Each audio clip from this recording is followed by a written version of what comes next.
J'avais 30 millions de francs CFA sur mon compte, mais j'ai pris Z. La force de la femme togolaise, elle est bien connue dans la sous-région. Totalement. Bank of Africa a une volonté vraiment engagée auprès des entrepreneurs togolais. Il n'y a pas de baguette magique quand on entreprend.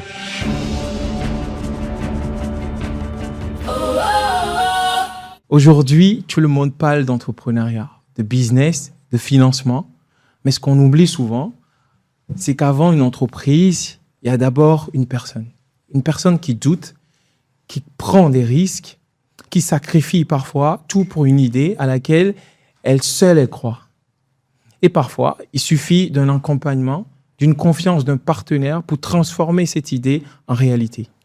Bienvenue dans Bancore Pro, le podcast de Bank of Africa Togo qui démystifie le monde bancaire pas à pas, de façon simple, concrète et humaine. Je suis Junior Dogbe, accompagné de mon collègue Khalid Gezere. Nous allons recevoir des invités de marque, des invités qui incarnent une vision qui se résume en une phrase. Ceux qui osent, BOA les accompagne. À ma gauche, nous avons la star, Monsieur Steven Aff, grand réalisateur et entrepreneur culturel. Bonjour, monsieur. Bonjour. Super. Et à ma droite, nous avons Madame Gaëlle Adjo, entrepreneur engagée, femme d'influence. Bonjour. Bonjour. Ah, super. Bon, chers invités, merci beaucoup d'être avec nous aujourd'hui. Bancore Pro, le podcast de BOA Togo qui vous informe. L'argent ne dort jamais. Ah voilà. C'est simple, gardez ça. On va y revenir peut-être à la fin. On va commencer par Monsieur Steven Aff. Aujourd'hui, tout le monde vous connaît. D'accord ? Vous êtes connu de partout, on va le dire comme ça. Mais je doute, on va dire que tout peu savent ce qu'il y a derrière le grand homme que vous êtes aujourd'hui. Donc, si vous le voulez bien, revenez un tout petit peu sur votre parcours, par où vous avez commencé, jusqu'à ce que vous arrivez aujourd'hui. Partagez un peu vos expériences, vos tombées, vos succès. On vous écoute, on est tout oui. Merci déjà pour l'initiative. Je félicite la banque de pouvoir nous donner la parole et de permettre, moi je dirais, aux plus jeunes que nous de savoir qu'est-ce qu'il y a derrière le parcours d'un jeune comme moi aussi. Grand homme, je dirais pas, si seul Dieu est grand. Mais derrière, c'est vrai que derrière Steven Aff, c'est des années de galère, c'est des années de travail, c'est des années de courage. Mais on peut dire que tout a commencé avec l'adolescent que j'étais dans les années 90 déjà. Je suis passionné de cinéma. J'ai eu l'occasion de vivre les dernières heures des salles de cinéma Opéra Élysée à Lomé. Okay. Et donc, juste après mon bac, je me suis lancé dans l'écriture de scénarios. En fait, je voulais devenir cinéaste. En fait, je voulais devenir réalisateur. Je voulais faire des films. Et donc, tout a commencé en 2001. En 2001, où j'ai écrit mon premier scénario de série. Autodidacte, jeune, insouciant et utopiste, mais qui rêvait de réaliser un rêve, celui de faire des films. Donc, c'est comme ça que ça a commencé. J'ai écrit ma première série télé, Remue Ménage, alors que j'étais encore à l'université en 2001. Faut dire que ça fait 25 ans maintenant. Wow, c'est long, hein? Et donc, comme ça, j'ai cherché à ce que ce projet se concrétise. C'est comme ça que ça a commencé. Mais de cette époque-là jusqu'à aujourd'hui, je peux rappeler qu'entre 2002 jusqu'en 2008, j'ai été le réalisateur de clips que les Togolais ont connus. À l'époque, les gens lisaient sur les clips DIR, Director Steven Aff.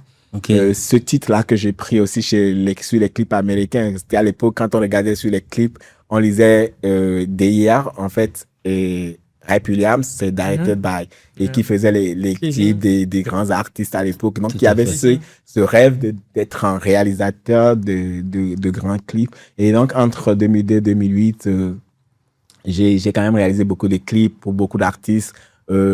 Akofa Kosa, paix à son âme, et Jimmy Hope, paix à son âme. On avait lancé le hip-hop, la nouvelle génération de musique, de hip-hop avec les Ali Jays, les Eric MC. Parfois, je découvre aujourd'hui des clips. C'est avec la signature que je me dis, ah bon, c'est moi qui ai fait ce clip-là. Non, il y a des clips que j'ai fait que je ne savais même pas que c'est moi qui les ai fait parce que j'en ai fait plus d'une centaine, pour ne pas dire au-delà de 200. Mais le parcours de Steven Hoff, c'est pas le réalisateur des clips en soi. Le réalisateur des clips, c'est cette époque-là aussi qui m'a permis d'être très actif. Mais entre ma première série et plus tard, il y avait eu déjà Fruit de la Passion. Fruit de la Passion, c'est ma première série, même en tant que réalisateur. D'accord. Et Rémi Ménage, j'étais scénariste et assistant réalisateur et coproducteur. Hein. À 21 ans, j'étais déjà coproducteur. Ah ben voilà. Vous savez qu'est-ce que j'ai apporté en tant que producteur? Non. En fait, les habits de mes soeurs, les habits de mes cousins, les casseroles de la maison, les ustensiles pour faire les décors. C'est un peu de ce truc-là que j'ai apporté en tant qu'autodidacte jeune ambitieux, mais qui ne savait pas réellement où il allait. Mais après, en 2005, j'ai tourné et coproduit avec Nana Classic Productions ma première véritable série télé, et Fruit de la Passion, 26 épisodes, 9 épisodes, 26 épisodes. Et vous savez quel souvenir je garde de ce film-là? Vers les fins d'année, en décembre 2006. En décembre 2006, je suis allé au cyber pour consulter mon mail. En décembre 2006, je suis allé au cyber pour consulter mon email. Parce que il fallait aller au cyber. C'est ça. Et donc, je reçois un email et puis je lis le FESPACO qui m'envoie un email pour me dire: nous avons le plaisir de vous informer que votre série Fruit de la Passion a été sélectionnée en compétition officielle pour le FESPACO. Je parle pour l'édition 2007 du festival cinéma panafricain. Je dis waouh.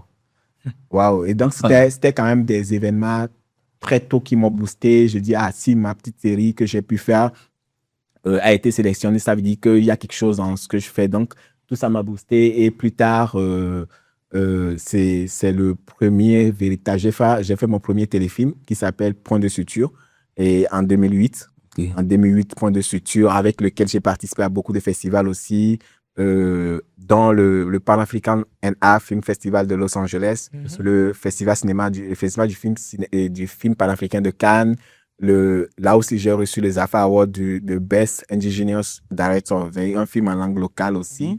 Et par suite de ça, on arrive sur les œuvres qui permettent qui prenaient de la maturité, où on a eu Sherifa en 2013, le premier long métrage qui a permis au public réellement de découvrir le cinéaste que je suis. Et ensuite, Solim est arrivé, Le Coup de grâce et Mausika récemment. Mais derrière ça, c'est quand même l'entrepreneur qui essayait quand même de gérer une entreprise qui travaillait pour les sociétés de communication. Moi, je faisais de la production audiovisuelle, de la publicité. J'ai travaillé aussi dans sur beaucoup d'événements et des projets culturels avec beaucoup d'autres organisations. Il y a un mélange de travail et de projets et qui forge mon côté entrepreneur. Et puisque on veut parler réellement, Steven Hoff, c'est pas seulement le réalisateur, l'artiste, le producteur, mais c'est le businessman aussi derrière les projets qui arrivait à faire en sorte que les projets puissent être rentables. Et c'est tout un parcours de 25 années que j'ai, mais qui n'a pas été aussi facile qu'on puisse le croire. Mais je pense qu'il a fallu faire preuve de courage et de foi. De foi, c'est important pour moi de le mentionner, et parce que quand ça devient dur, il faut s'accrocher. Hein. C'est super intéressant ce que vous dites. Et moi, je reste toujours émerveillé par ce parcours. J'aimerais bien que vous partagiez avec nous, vous l'avez dit tout à l'heure, que ça n'a pas été que du bonheur, c'était pas aussi simple. Donc, quels ont été les premiers obstacles que vous avez rencontrés? Non, le tout premier obstacle, c'était le savoir. J'ai pas étudié le cinéma, j'ai pas fait d'école de cinéma.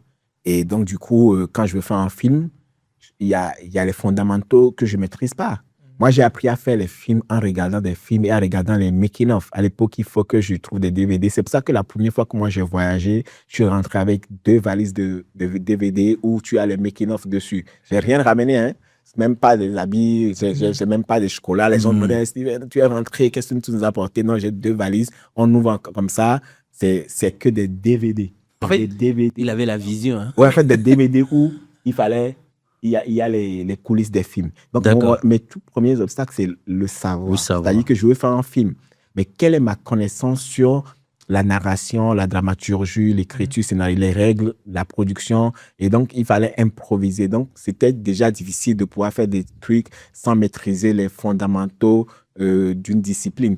Tout à fait. Maintenant, ensuite, il faut dire aussi que j'évoluais dans un environnement où il n'y avait pas de référence ou de modèle aussi. C'est-à-dire que c'est pas comme aujourd'hui, quand on demande, il y a un jeune qui m'a dit, lui, il a entendu le mot réalisateur pour la première fois, avait accompagné du nom Steven Aff. C'est-à-dire que quand on parle de réalisateur, lui, il pouvait dire même synonyme, c'est Steven Aff. C'est une façon de dire que nous, il y avait des réalisateurs. Bon, il y avait Abalo Kilizu, paix à son âme, il y avait les réalisateurs de la télévision, mais il n'y avait pas de projet qui nous inspirait, qu'on suivait. Donc, on évoluait dans un vide, mais ça marchait quand même. Sinon, comme je l'ai dit, c'est le savoir. Il n'y avait pas le savoir. Et c'était pas si simple. Avec le recul aujourd'hui, je me rends compte que c'était audacieux de vouloir faire des choses. C'est comme on demande à quelqu'un de construire un avion et lui n'a jamais vu, les matières premières, il sait même pas. Les hélices, le moteur, tout ça. Rien. Et donc, c'était plus difficile. Maintenant, après, comme pour tout projet, c'est les moyens financiers. C'est-à-dire que quoi que nous voulons, quoi que je veux faire, c'est-à-dire que quoi qu'on veut faire, il faut de l'argent. Et là, l'argent, c'est un problème. Mais c'est surtout, moi, c'était pas les difficultés, les obstacles, mais c'était plutôt les risques. Moi, je n'ai pas vu les obstacles, mais j'ai vu les risques que j'ai pris. Moi, je donne l'exemple. Entre 2003 et 2007, 2008, comme ça, moi, je quitte la frontière de la Plaou ici. À 22 heures pour arriver à Lagos à 4 heures du matin et repartir de là-bas pour aller à Abuja vers peut-être le soir. Mais alors que dans ce processus, je connais personne. Moi, je vais aller sur l'industrie du cinéma Nollywood, nigérien. C'est pour ça qu'aujourd'hui, moi, j'ai toujours dit que moi, mon cinéma s'est inspiré clairement et sans équivoque du cinéma nigérien, de l'industrie Nollywood. Parce qu'en fait, je suis de l'école de Nollywood. Moi, je discute avec des gens, ils me parlent des films d'auteur. Je dis non, moi, je suis dans le business du Nigeria parce que c'est pour ça que derrière tout ce que je fais, en fait, les sorties de mon film, il y a l'école du Nigeria qui est dedans. Qui est dedans. Qui est dedans et que je revendique parce que c'est de ça aussi qu'une grande partie de l'industrie du divertissement africain a été fait aujourd'hui. A eu sa source. Africaine a besoin. C'est un débat parce que en Afrique francophone, on est dans des compréhensions un peu de la différence de la chose, sans forcément voir la viabilité du secteur. On espère que l'industrie soit financée par le love money, alors que c'est illusoire.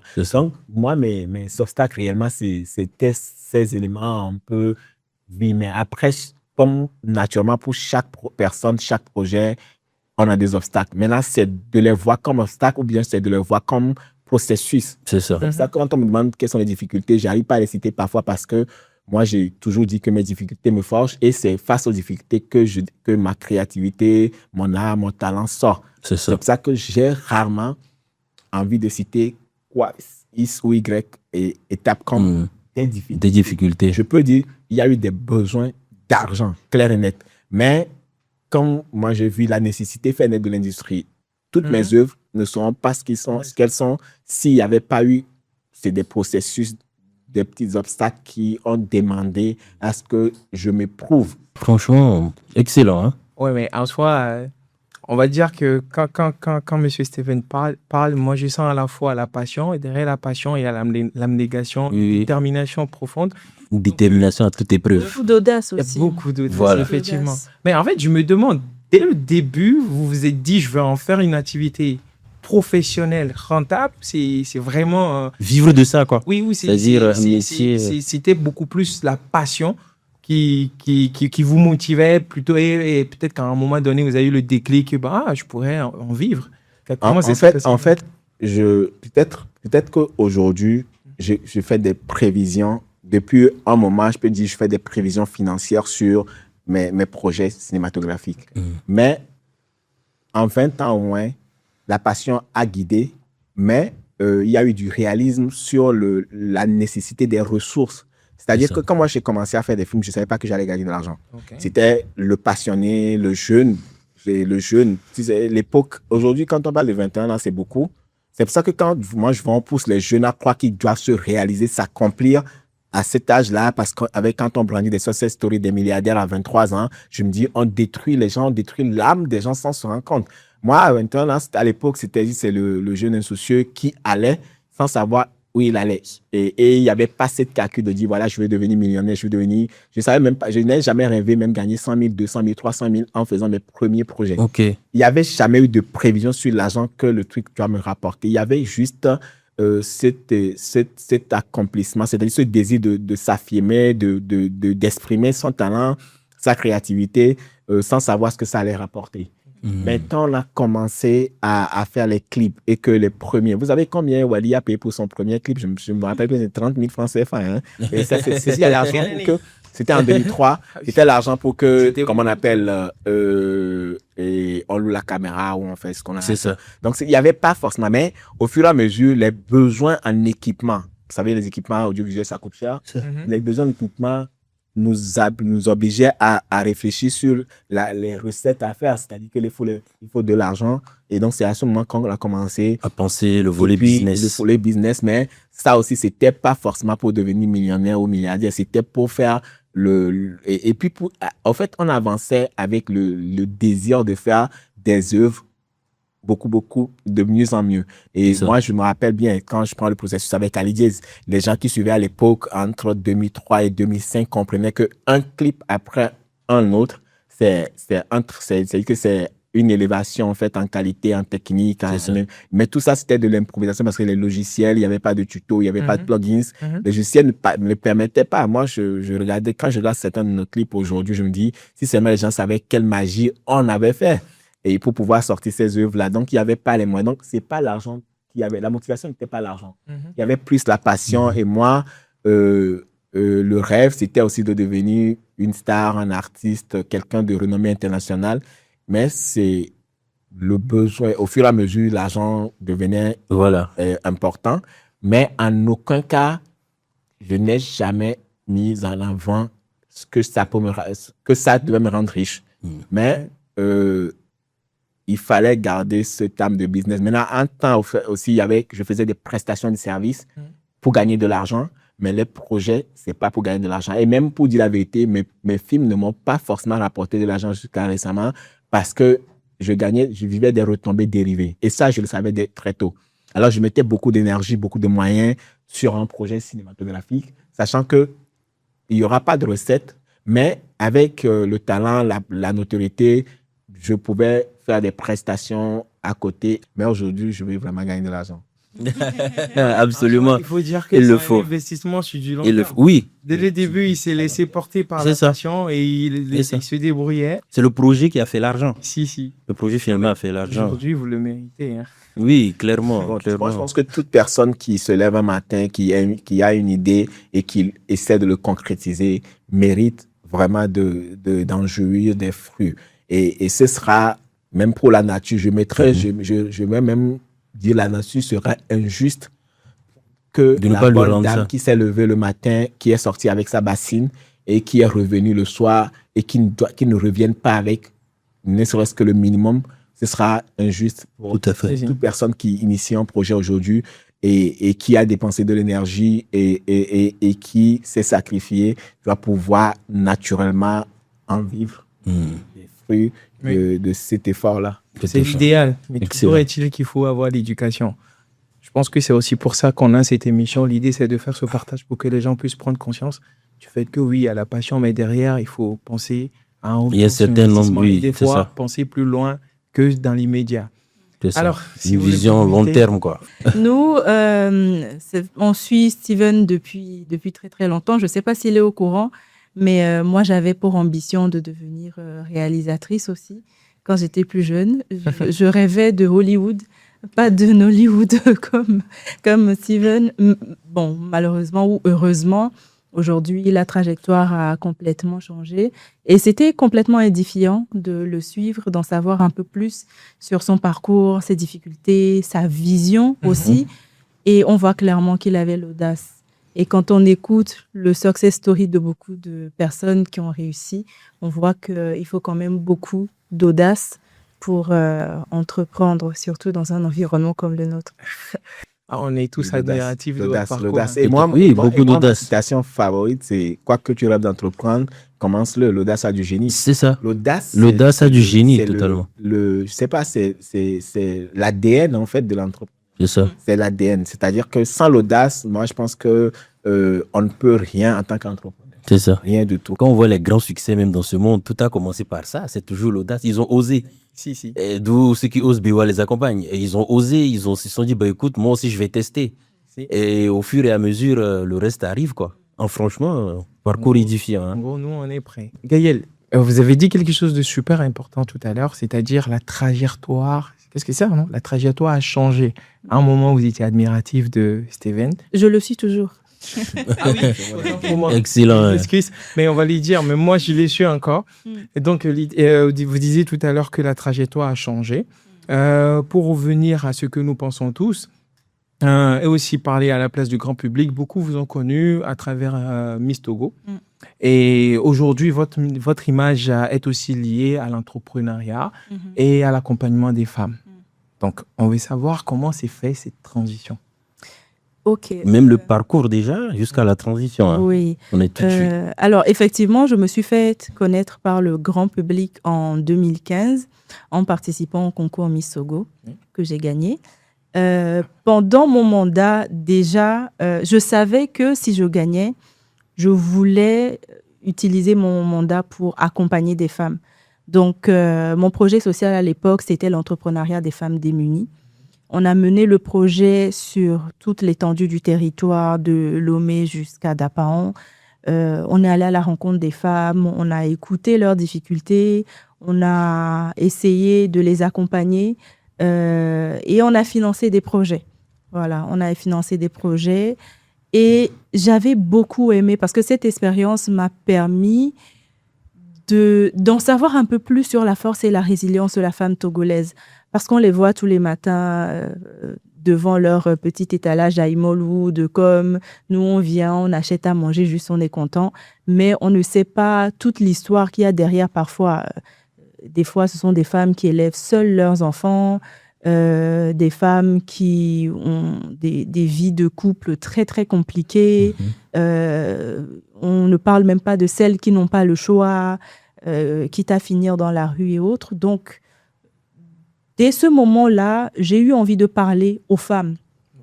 Donc, j'ai dédié mes réseaux sociaux à cette cause-là. J'ai commencé à partager un peu mon quotidien, mes expériences. J'ouvrais de temps en temps des discussions sur mes réseaux où les femmes me parlaient, elles partageaient leurs expériences de vie avec moi. Et aujourd'hui, c'est vrai que j'ai ce lien-là sur les réseaux sociaux avec les femmes qui me suivent.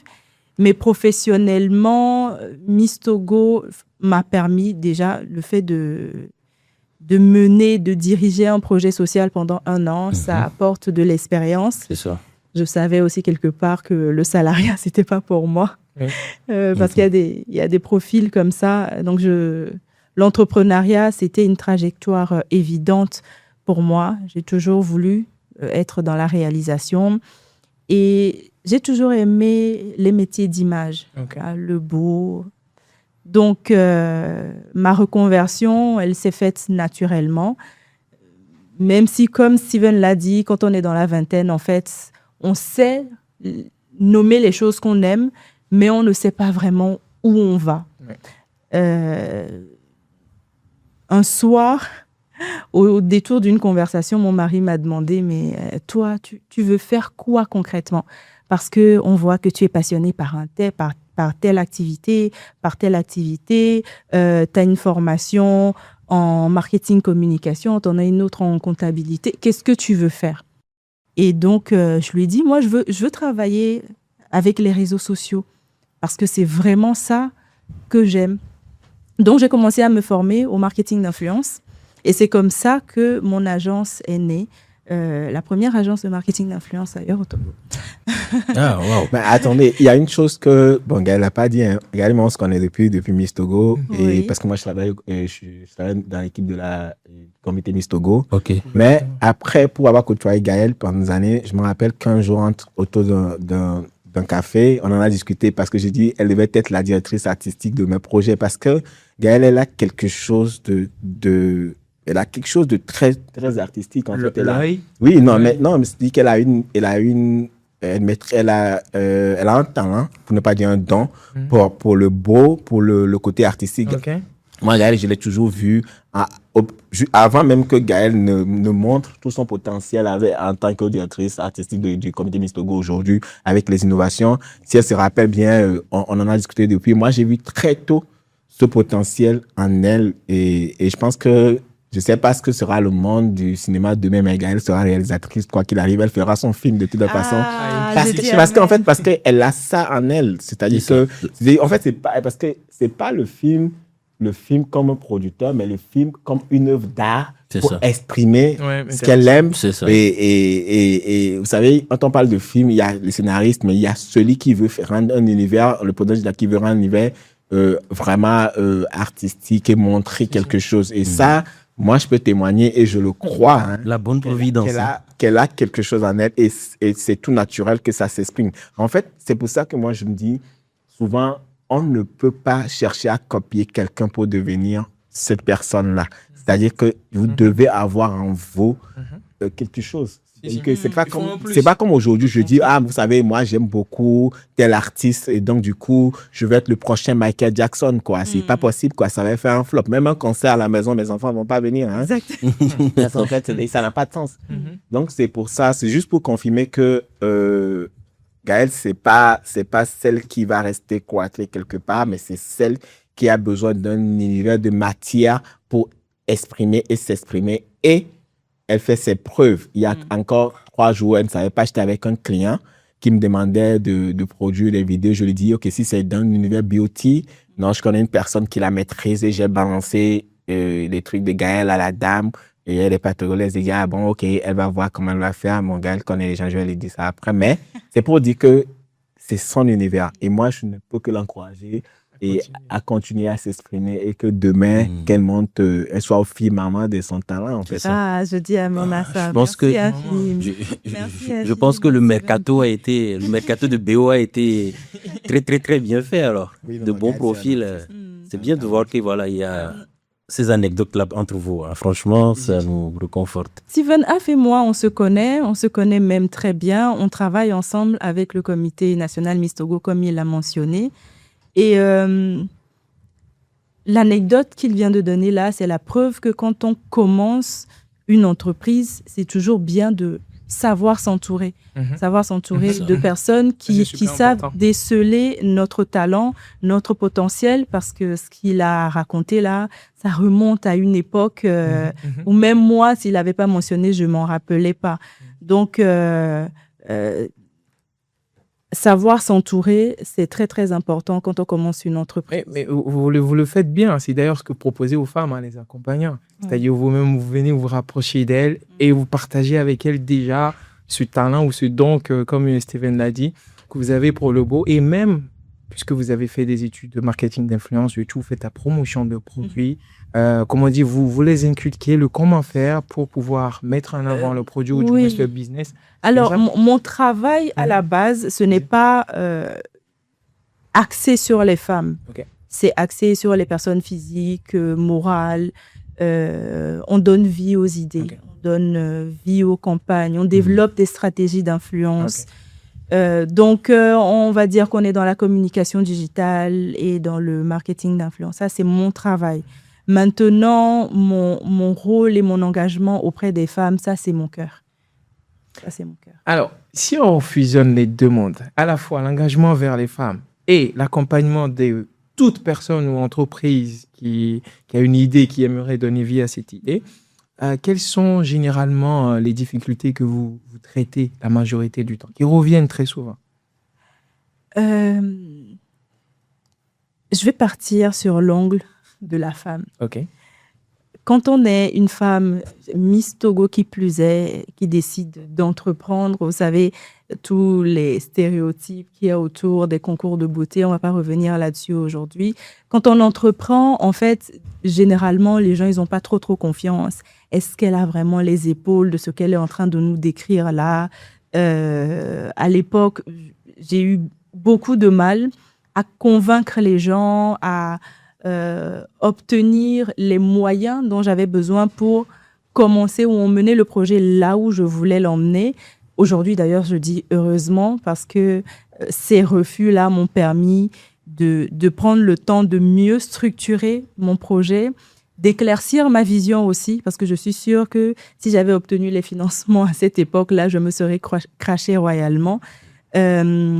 Donc, la première difficulté pour ma part, ça a été d'apprendre à me faire confiance, à croire en moi-même en premier lieu et à me convaincre à travers mon savoir-faire que j'avais les épaules pour aller au bout de ce projet-là qui m'animait. Donc, ça a été ça, de travailler sur ma confiance en moi, les matins où ça n'allait pas, où je me disais, est-ce que ça va vraiment prendre? Est-ce que je ne vais pas enchaîner un énième rendez-vous où on va me claquer la porte au nez? Est-ce qu'il ne faudrait pas que je vire vers le salariat au bout d'un moment? Toutes ces questions-là, j'ai réussi à les solutionner en prenant confiance en moi, mais la prise de confiance en soi, ça vient avec les réussites, en faisant ses preuves, en réussissant un petit projet, en ayant un client qui te recommande à un autre client, en se prouvant petit à petit par des actions concrètes qu'on est capable finalement de porter le projet en question. Et en ce qui concerne les femmes, elles ont les mêmes difficultés? Oui, généralement, on est dans une société qui est patriarcale. Okay. Les hommes, de fait, ont plus d'opportunités que nous.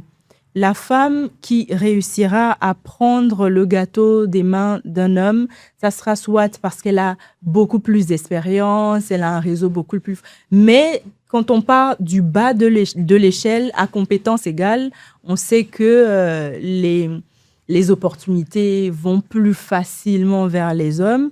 Donc oui, on a tous ce problème-là, en tout cas quand on démarre, parce qu'au fur et à mesure, avec de la résilience et l'expérience, on arrive à nous créer notre place, à prendre notre place.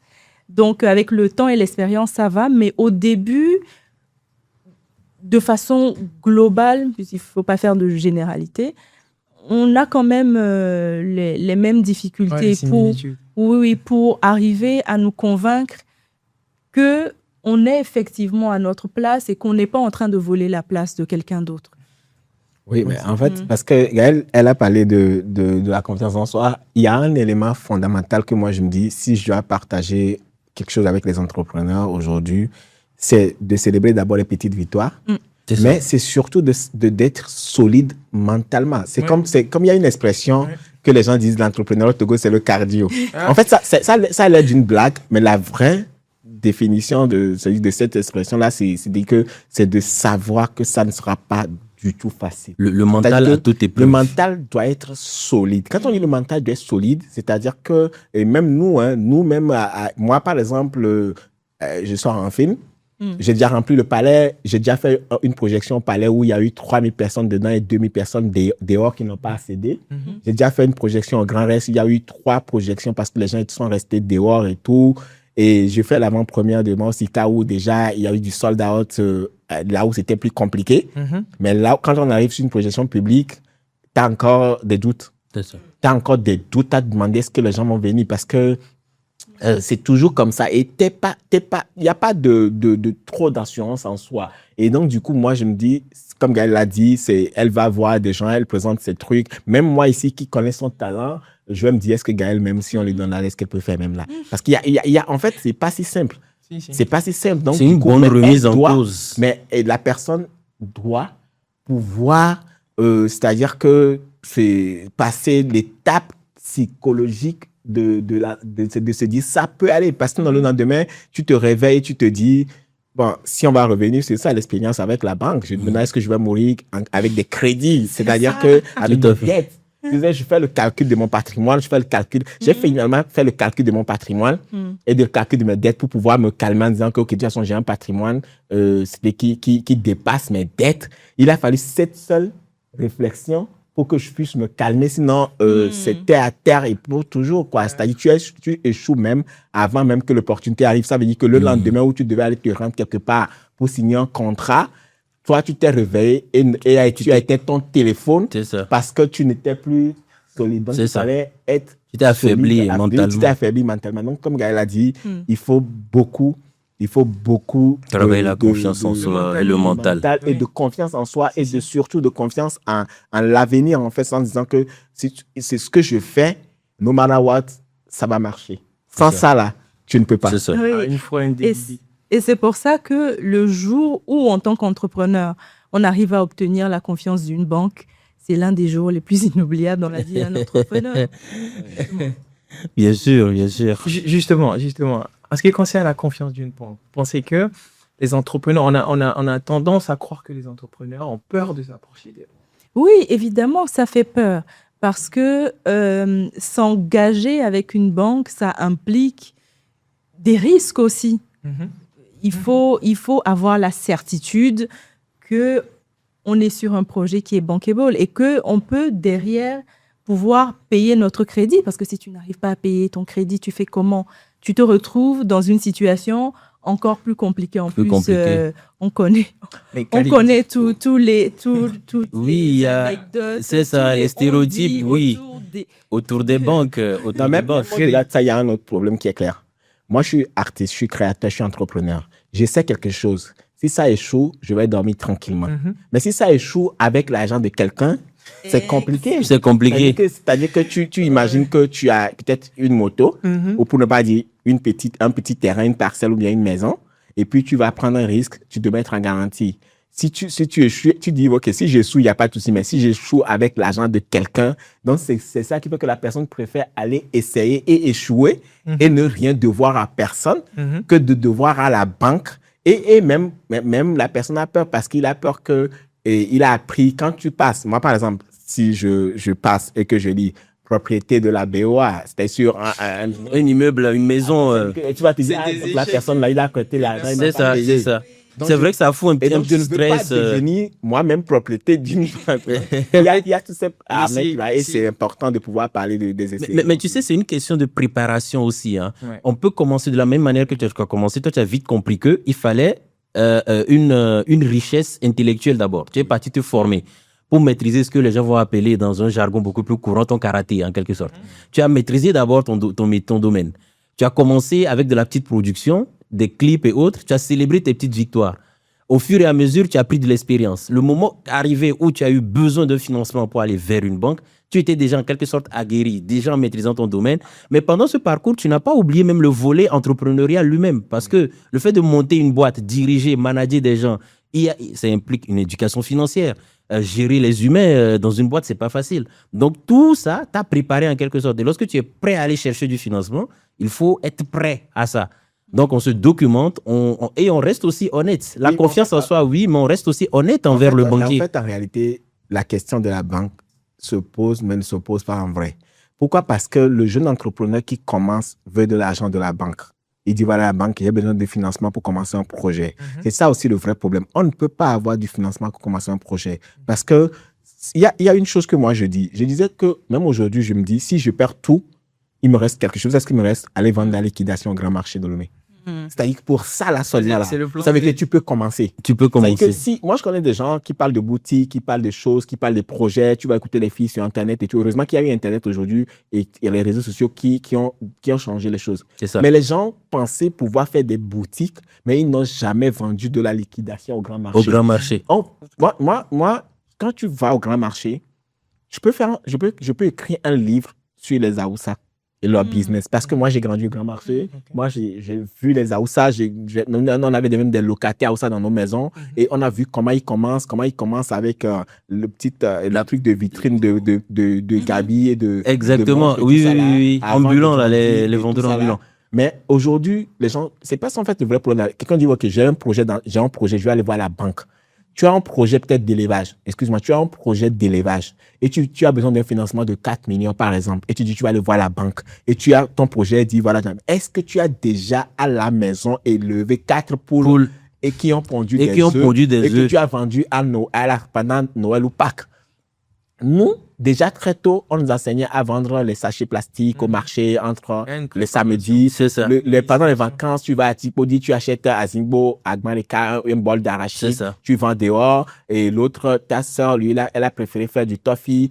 Et donc, du coup, vous savez vendre dès le début. Moi, je dis aujourd'hui que quand on est entrepreneur, il faut essayer. Même quelqu'un qui dit aujourd'hui, si j'ai l'argent, et comment on appelle, je veux créer cette boîte de ci, de ça. Mais est-ce que tu as déjà essayé à l'échelle primaire, à l'échelle minimaliste, cette entreprise? C'est ça. C'est là que tu découvres les réalités et que tu grandisses. Et on ne peut pas commencer l'entrepreneuriat avec le financement. Ça ne peut pas marcher et ça ne marchera pas. Alors, Steven, c'est intéressant. Moi, je comprends très bien. Il faut vraiment une initiation, une expérimentation avant de commencer par prendre des risques de plus élevés. Il faut commencer tout petit. Mais justement, on va rentrer en détail maintenant, puisque vous avez eu l'occasion d'expérimenter vraiment une collaboration avec une banque sur un projet de film, Mausika. Donc, j'aimerais bien que vous présentez le projet, qu'on revienne sur cette collaboration-là, peut-être de plus en détail, pour illustrer votre dernière réalisation en date. Déjà, sur mes précédents projets, je n'ai pas eu besoin de financement. Ouais, c'est ce qu'on a appris. Je n'ai pas prêté de l'argent à la banque. C'est ça. Parce que j'ai expérimenté. Mais avant de décider de prendre de l'argent à hauteur, je peux donner les chiffres. Le premier prêt, c'était à hauteur de 18 millions à la banque pour investir dans un film. Et sachant qu'il n'y a pas que ça que j'ai mis, hein. C'est-à-dire que j'ai investi tout ce que moi-même j'ai gagné. J'avais déjà mis des économies de côté. J'ai investi dans des équipements. J'ai fait venir du matériel à plus de $50 000 des États-Unis. Tout à fait. Il faut investir. Avant d'arriver là-bas, je connaissais déjà mon marché et j'avais même un plan de retour sur investissement qui a été même au-delà de comment on appelle, la prévision. De la prévision. Il a été au-delà de la prévision, même s'il y a eu une évolution du marché. Quand je vais prêter de l'argent à la BOA pour pouvoir aller faire un film, je pense qu'avec la banque, ça a été facile. Pourquoi? Parce que la banque était convaincue avec mon historique bancaire, mes expériences précédentes, les contrats signés, les tweets. Et donc, du coup, même quand je voulais faire ma coproduction avec Canal+, le directeur d'acquisition de Canal, il arrive au Togo, il visite nos studios, il a vu les infrastructures immobilières, le matériel mis en place. Il a compris qu'on est une société sérieuse. Il a fallu déjà ça, mise en place des trucs. Donc, moi, j'ai voulu prêter de l'argent à la banque, j'ai mis en place mon projet. Et donc, j'ai mis en place mon projet. J'ai vu tous les besoins en termes de ce que je fais investir comme moyen. Le film est budgétisé à 200 000, 400 000 euros. Et donc, du coup, je me dis, OK, si je n'ai pas les 200 millions pour faire le film et que j'ai telle partie pour faire le film, est-ce que je ferai le film? Je ne le ferai pas. J'ai vu ce que je peux faire, ce que j'ai vu derrière. J'ai été réaliste avec le projet. Maintenant, à un moment donné, combien j'ai besoin? J'ai besoin peut-être de cash de 50 millions. Je ne prends pas les 50 millions avec la banque. J'ai cash, hein, j'ai d'autres acquis. J'ai le matériel déjà, ce qui peut partir du budget. J'ai le contrat de pré-achat de Canal qui fait partie du budget. Maintenant, il me faut 50 millions complémentaires cash pour faire le film. OK, je fais les calculs, je dis OK, le retour sur investissement des recettes va avoisineront quel montant? OK, donc je dis OK, seul cet argent avec l'argent que je vais prendre de gauche à droite, je prends chez la banque. Ça, je n'ai pas pris tout l'argent chez la banque. C'est ça. J'ai pris les risques et la banque me donne l'argent parce qu'il a vu que moi-même, j'ai déjà misé quelque chose. C'est ça. La banque a compris que si j'ai investi cet argent moi-même sur ce projet, ça veut dire que ce que je lui demande n'est pas plus risqué que ce que moi-même j'ai mis. C'est ça. Et donc, la banque a compris. Et en même temps, j'ai prouvé les investissements. C'est ça. Vous savez, quand tu as un investissement immobilier pour un projet sur le futur à hauteur de 70 millions, ce n'est pas les 18 millions qui vont faire peur à la banque. C'est-à-dire que cet argent-là, tu l'as mis de côté par un processus. C'est ça. Tu as investi et tu as montré. Et puis même l'argent de la banque, tu as prouvé par A plus B comment tu vas la dépenser et comment tu vas quand tu seras solvable à ça. Et donc, arrivé à un moment donné, et quand on est en difficulté, ce n'était pas si simple. Moi, je dois payer la banque. J'ai fait 2 ans.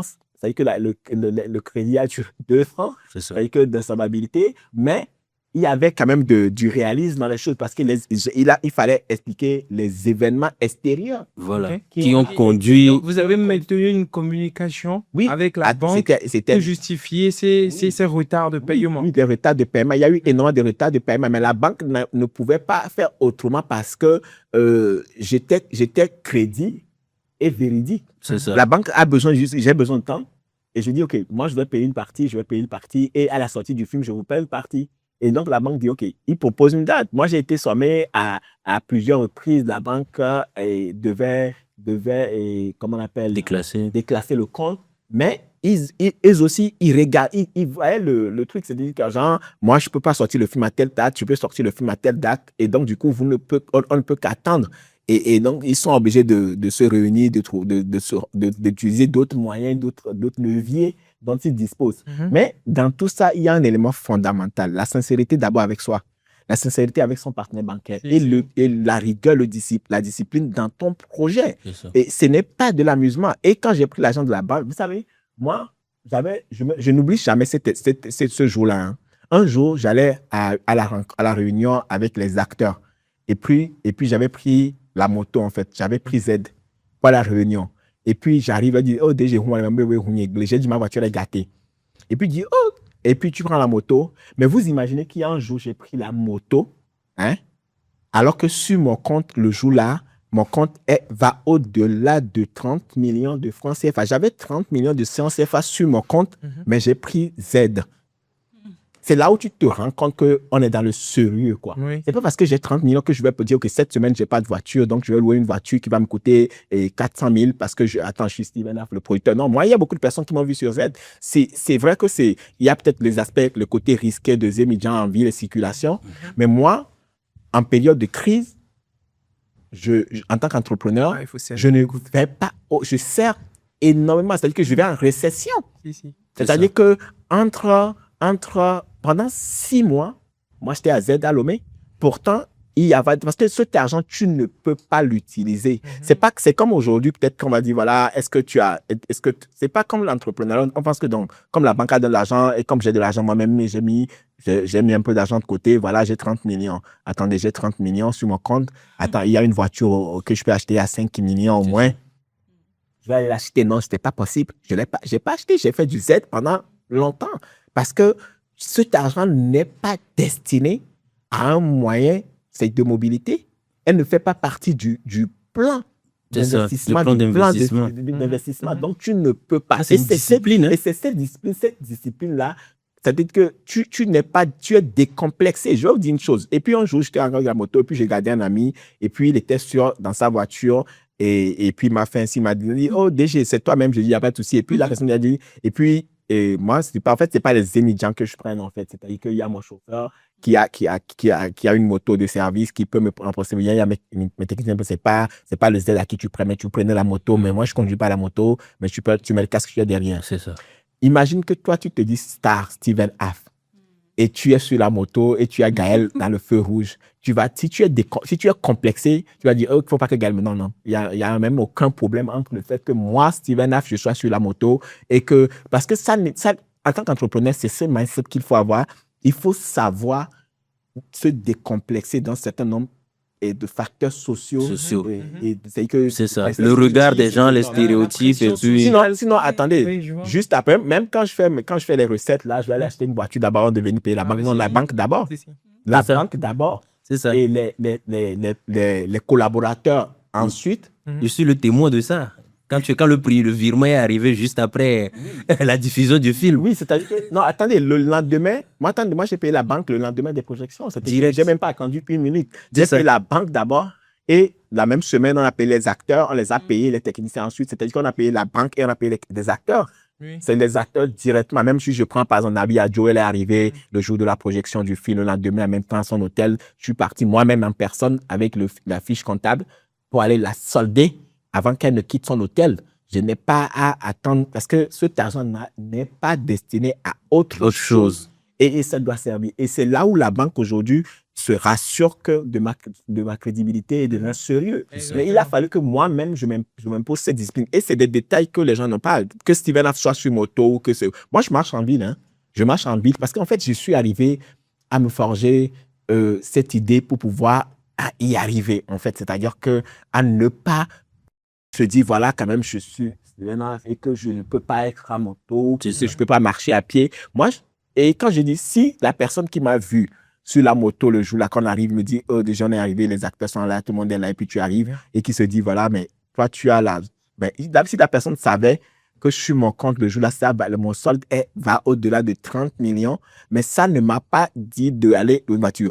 En tant que Steven Af, oui, pour des raisons de sécurité, je ne mets pas ma vie en danger pour la mobilité. Ça, c'est très important. Ça, il faut le savoir parce qu'il y a un capital risque. Tu peux pas, parce que même si tu n'as pas les moyens, tu ne prends pas des risques.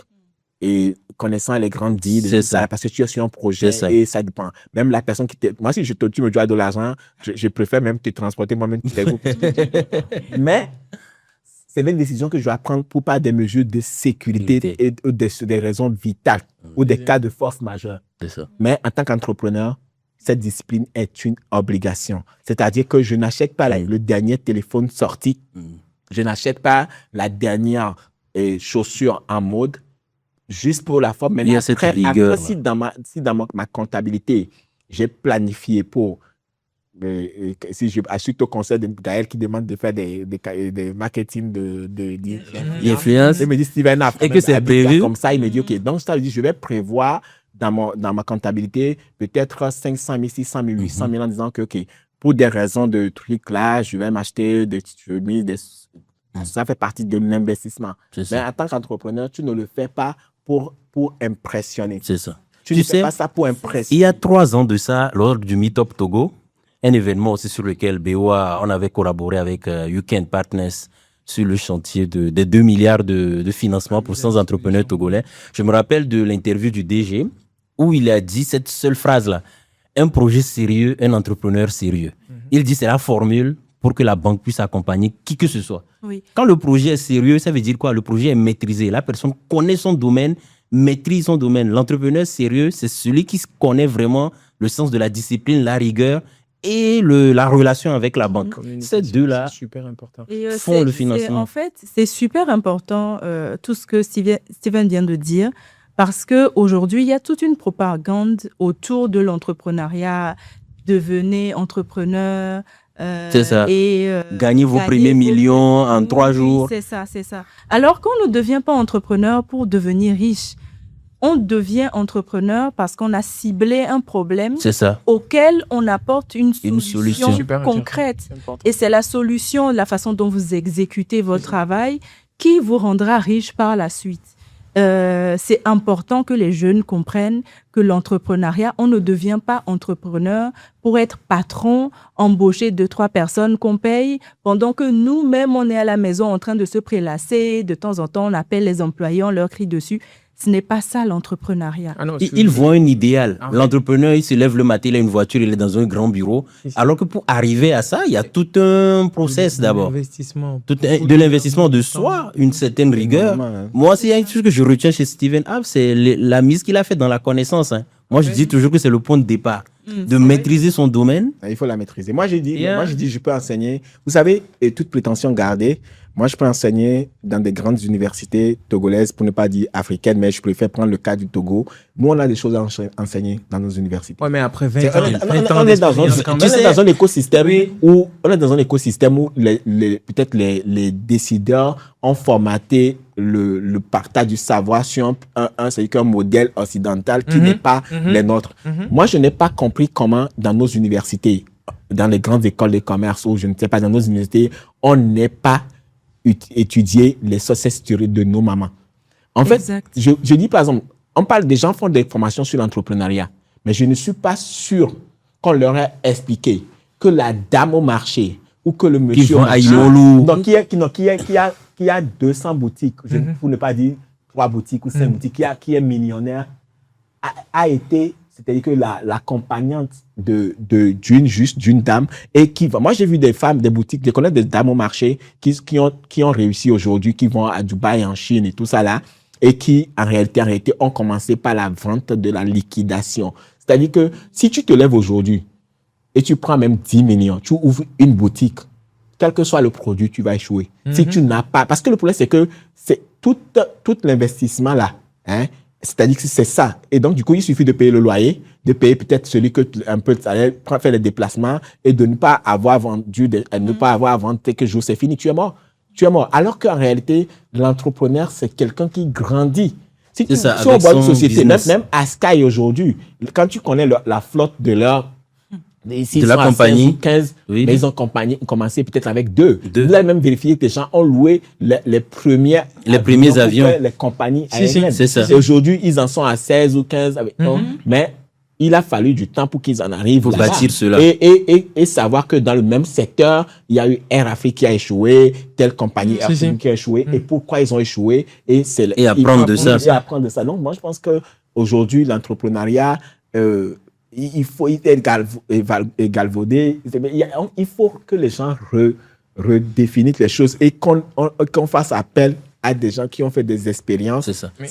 Des succès locaux, les champions locaux. Permettre aux autres d'avoir des modèles. De voir des modèles et de savoir que, OK, cette personne a fait, et que ces jeunes maintenant soient à l'écoute et non aller plus vers les VI, les vendeurs d'illusions. Pour la plupart des jeunes, je dois devenir millionnaire à 23 ans.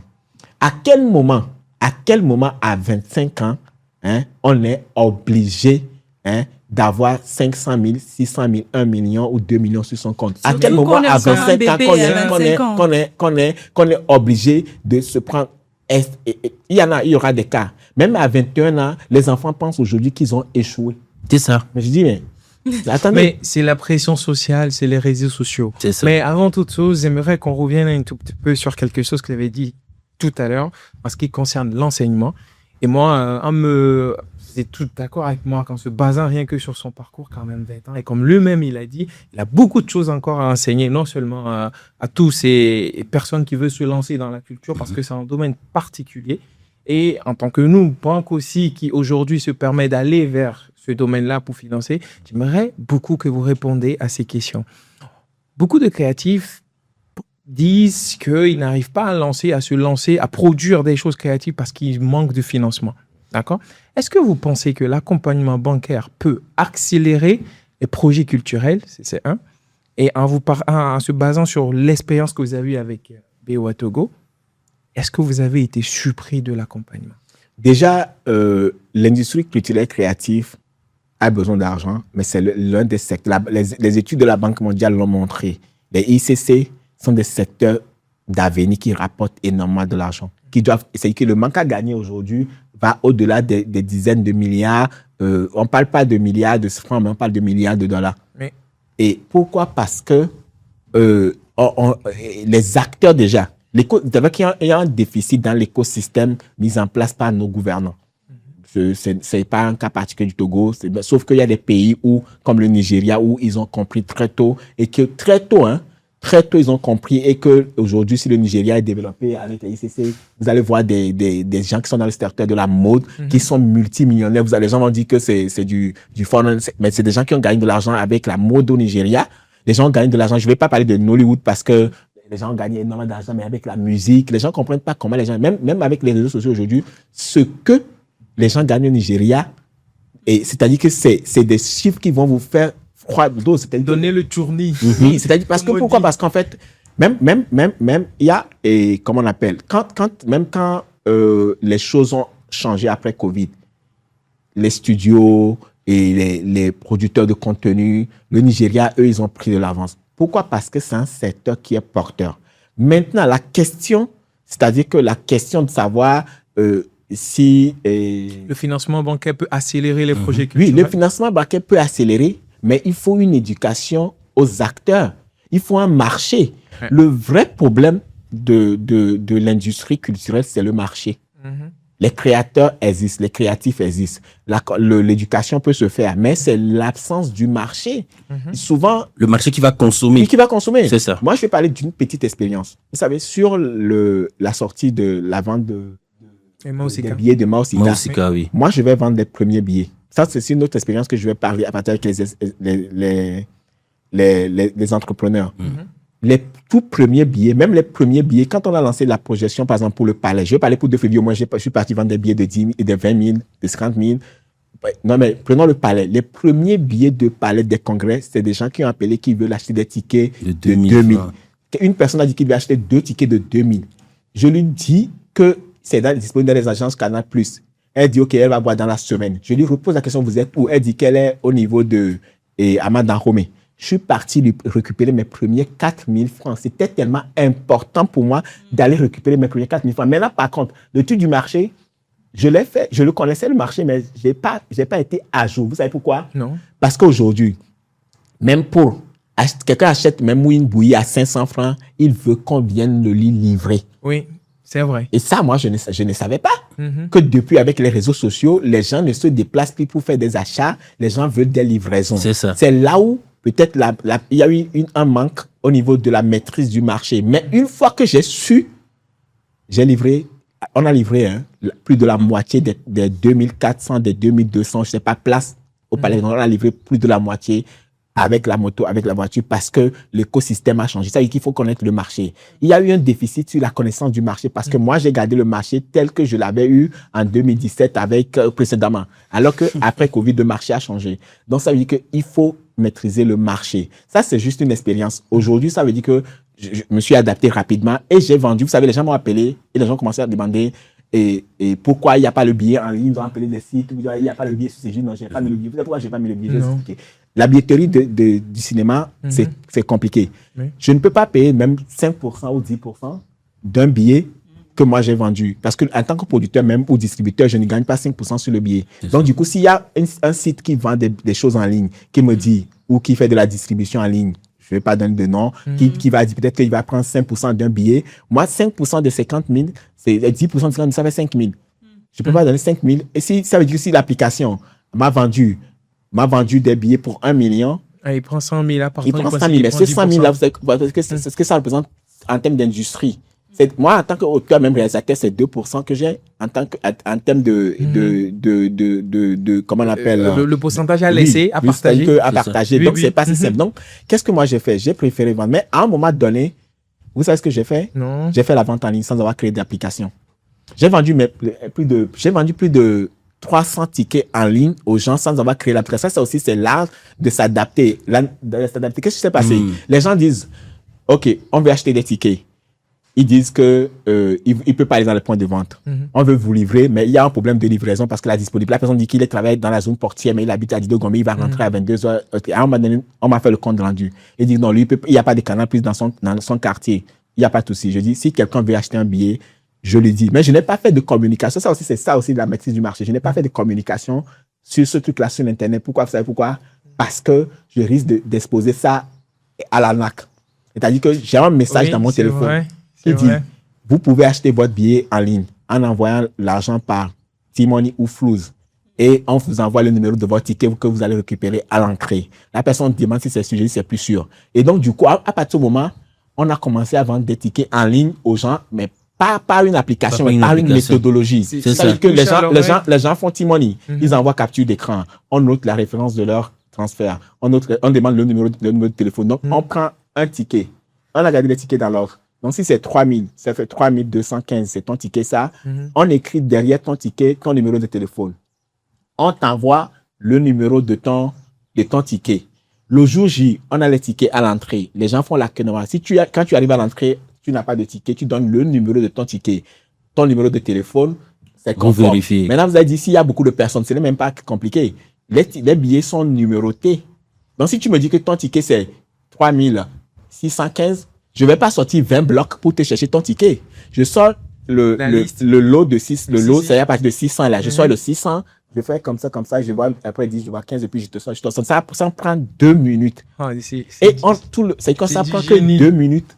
Le processus pour eux. Donc, ceux qui sont venus même, qui ont acheté en ligne, n'ont pas été désavantagés, mais ça a été facile pour tout le monde. C'était osé, mais il fallait qu'en tant qu'entrepreneur, s'adapter et créer ce truc-là. C'est ça aussi, ça, et ce marché-là. Et donc, du coup, moi, je n'ai pas laissé partir une seule personne qui veut acheter des tickets. Et aussi, en tant que Steven Aff, s'il y a une chose que j'ai toujours fait et qui fait, c'est que la personne qui me demande, une personne me dit, Steven, monsieur, et bon, il dit qu'il a appelé le numéro. Il dit qu'il va acheter un ticket de 5 000 ou bien de 10 000 pour le grand reste. OK, je lui demande, il dit que 2. Il a dit à tel niveau. Tu sais pourquoi je me presse de lui donner? Parce qu'une fois que lui il a acheté le ticket, il va commencer à demander à ses amis, qu'est-ce que tu fais le dimanche? Tu ne viens pas. Ça, c'était il y a une personne qui nous a acheté 2 tickets de 5 000 pour le grand et pour le palais des congrès. Elle en a acheté 17 après. Pourquoi? Parce que tous ses collaborateurs dans leur société ont acheté. Il y a des gens qui achètent 2, après ils achètent 3. Il y a des gens quand je vais leur livrer, il dit, monsieur Steven Tom, il avait pas. Je dis oui, il dit bon, et il rachète. Entrepreneuriat, c'est que moi, j'ai fait des expériences de des gens. Je vais acheter je suis parti voir un tapissier au bord de la route, j'ai vu un canapé, ça m'intéresse. Le gars, il est dans l'atelier, son apprenti parle avec moi, et il demande à l'apprenti, il dit quoi? Il dit non, il est bien, on attaque, oui. Et puis il dit, ok, je suis parti. Alors que je vous jure que le jour-là, j'avais juste envie je devais juste sortir l'argent et acheter le truc, mais je n'ai pas compris le comportement du patron qui est resté dans l'atelier et laissé la personne me parler. Ça n'a pas de sens. Je sais pas, il y a des gens, il y a des secteurs, mais sur les secteurs informels, c'est toi le premier. C'est ça. Ah bah si.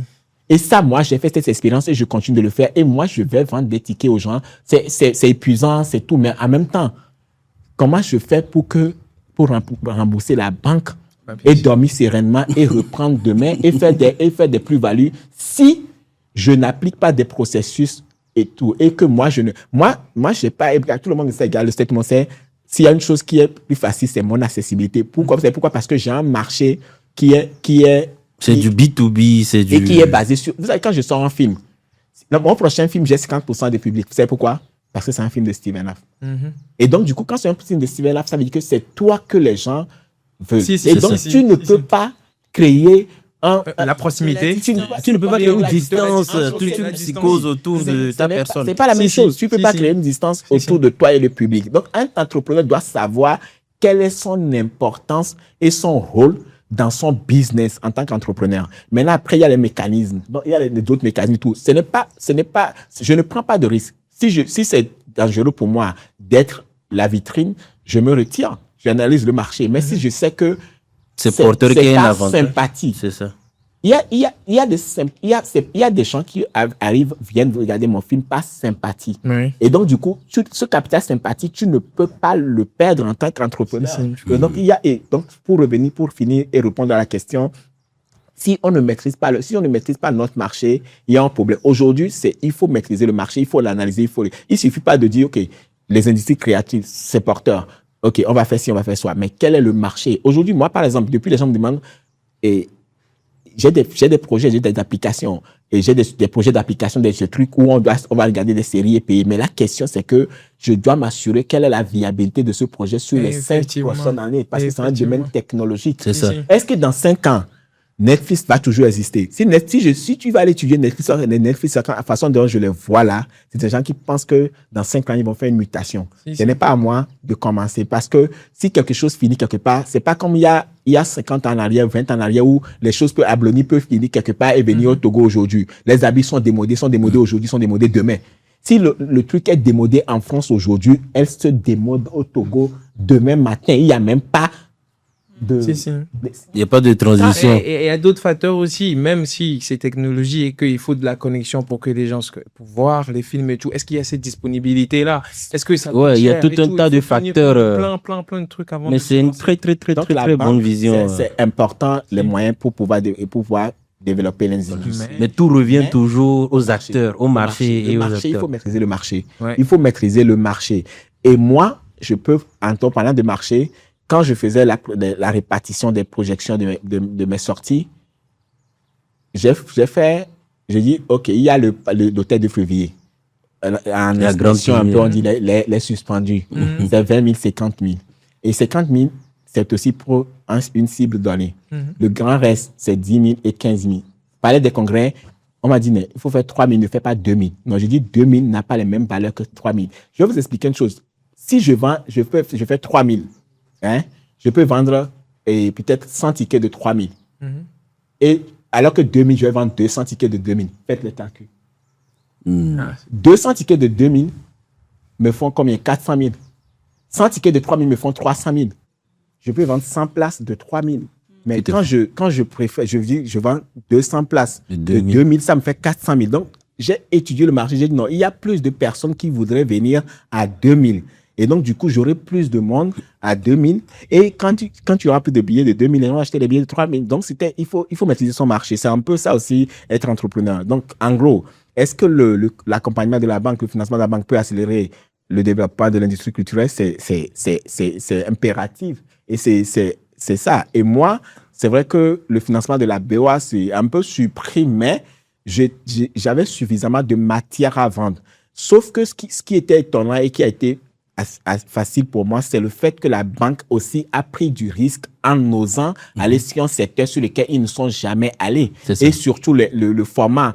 Parce que le format du business, de production de films, ils m'ont mis d'abord dans un format de prestation de services et tout ça, mais ils n'arrivaient pas, parce qu'ils n'arrivaient pas à trouver le format, mais ils ont pris aussi le risque parce que ce que je vendais était clair. Et je pense aussi que la banque, je peux dire que le directeur étant un Marocain, que le Maroc est un grand pays de cinéma aussi. Et donc, ils savaient que c'est un secteur sur lequel, c'est aussi l'occasion de remercier quand même la direction générale de la BOA et surtout aussi le personnel de l'agence d'Adido Gomé, hein, je peux vous dire ça. Voilà. Parce que la collaboration là-bas a été tellement facile. Et surtout, l'apprentissage. Je suis arrivé à la banque pour du prêt, mais je suis sorti comme formé formé sur pour la suite, pour tout ce qui est... Le personnel a été utile. Moi, j'ai maîtrisé des choses sur le financement bancaire, le prêt, et tout ça là.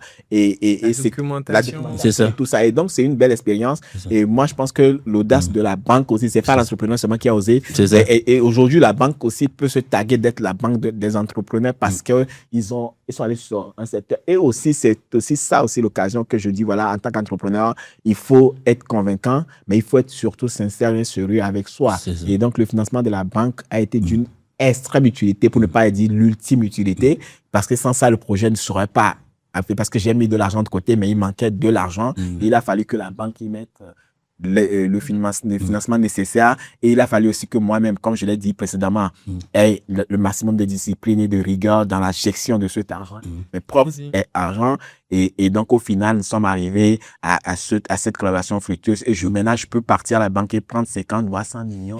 Parce que vous avez déjà prouvé. C'est ça. Oui, non, mais tu sais, Steven, pour corroborer ce que tu dis, j'ai envie de rajouter à nos internautes rapidement que, en fait, l'accompagnement du cinéma a d'abord été une vision de BOA Togo il y a 3 ans, en 2023. En 2023, l'idée était pour nous de comprendre le modèle économique de ce secteur culturel-là et de pouvoir savoir comment les accompagner. Donc, lorsqu'on a commencé à prospecter, à vous rencontrer et tout, on vous a rendu visite.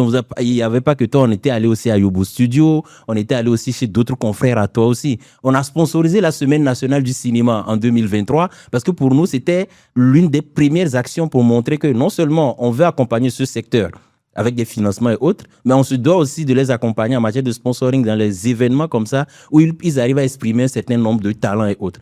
Au-delà de ça, toutes les autres séries peut-être qui sont sorties au niveau du Togo en 2023, jusqu'aujourd'hui en 2026, je vais parler de la série Aho et autres, on a toujours été positionnés dessus pour donner un coup de main dans l'achat des tickets, pour pouvoir aider lors de la diffusion aussi. Ouais. Et il y avait le film. Les acteurs. C'est ça. On a même le film de Carole Sim aussi. J'oublie un peu le nom, mais voilà, on était aussi lors de ce lancement aussi en 2023, je me rappelle. Ces premières bases ont été posées. Et quand l'entrepreneur sérieux Steven Have se présente et tout, et quand le film en lui-même, Mausika, qui raconte un peu l'histoire des Nana Benz et leur héritage, pour nous, c'est un vrai coup de cœur parce que pour nous, c'est les championnes locales qui ont fait du Togo vraiment un joli storytelling. Donc, il fallait aussi qu'on puisse aller de bon cœur comme ça au niveau de la banque et accompagner ce genre de projet. Et je sais que nous sommes toujours dans cette lignée. Il n'y a pas que le cinéma, il y a la mode et d'autres secteurs aussi qui vont suivre. Donc, vraiment, c'est une vision portée par la direction.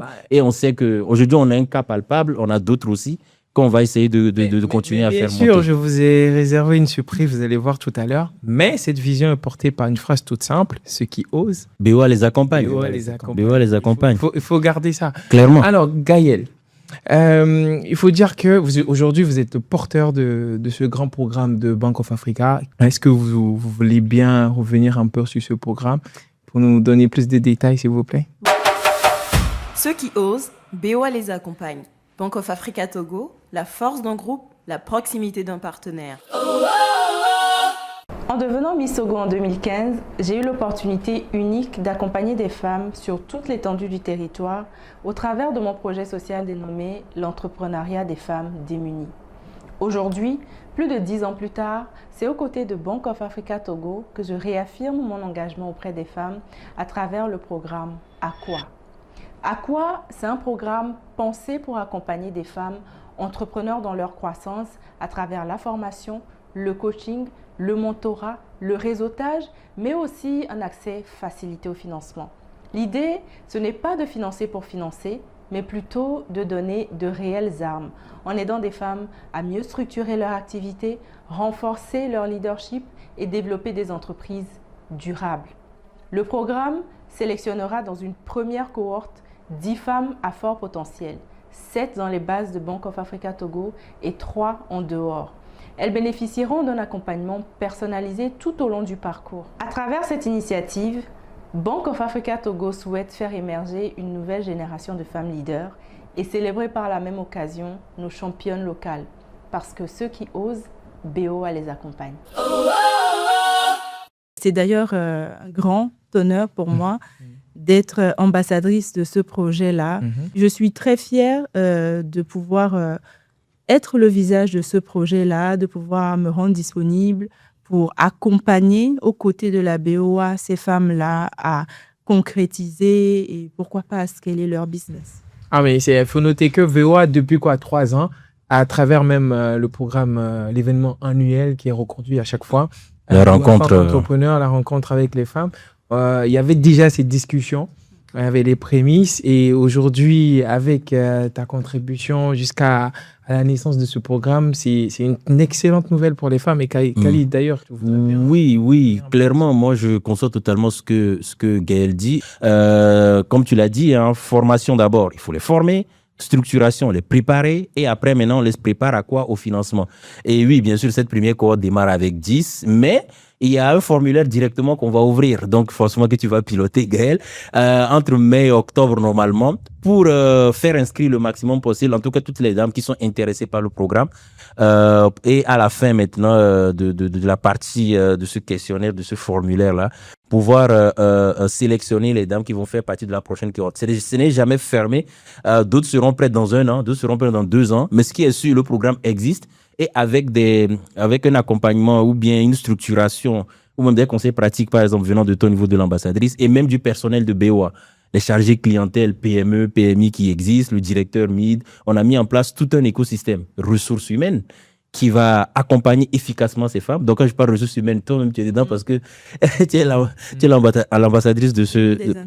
Voilà, c'est ça. Et ce qui est encore plus intéressant, c'est que les conditions de financement ont vraiment été revues, allégées surtout, pour pouvoir faire en sorte que ces femmes-là bénéficient d'un vrai soutien financier de la banque, mais avec des conditions beaucoup plus promotionnelles, je vais dire, ou bien pour qu'elles puissent avoir vraiment une belle expérience au niveau de la banque. Donc, c'est vraiment une vision aussi portée. Aujourd'hui, on arrive à une belle maturité.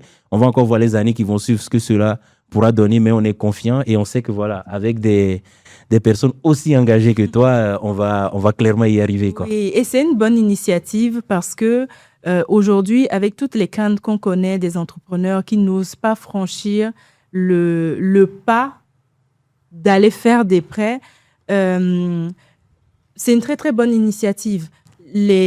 On permet aux entrepreneurs, aux femmes, à travers ce projet-là, de voir clair dans leur business model, de se questionner aussi sur leur business model, de savoir si elles ont les épaules pour aller jusqu'au financement. Si ce n'est pas le cas, quels sont les points faibles à renforcer pour pouvoir être prêt au financement? Exactement. Parce que n'obtient pas le financement de la banque qui veut.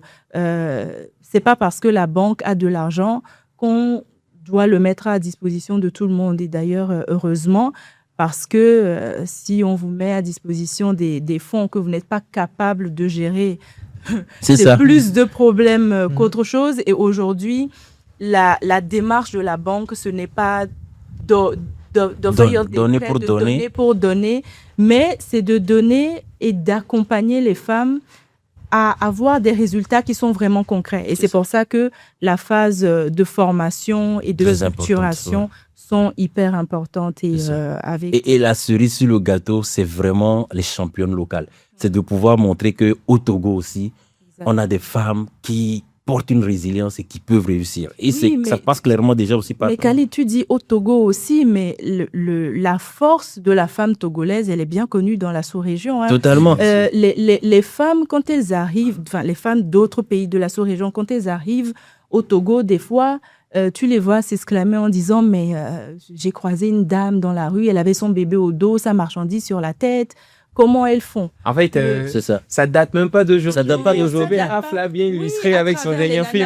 C'est oui. totalement ça l'idée. Voilà. Donc, c'est vrai qu'aujourd'hui, les temps ont changé. Les choses sont de moins en moins faciles, mais ça ne veut pas dire que c'est difficile ou que c'est verrouillé et impossible dans l'absolu. Le potentiel est toujours là. Voilà, le potentiel est toujours là. C'est la force, la résilience. Donc, je pense que nous, on s'aligne bien, en tout cas, pour pouvoir accompagner cela. C'est des reines déjà et elles vont encore mieux le prouver. Hein. Moi, direct, le message que j'ai pour les auditrices et auditeurs, c'est que restez scotchés sur les plateformes de Bank of Africa Togo.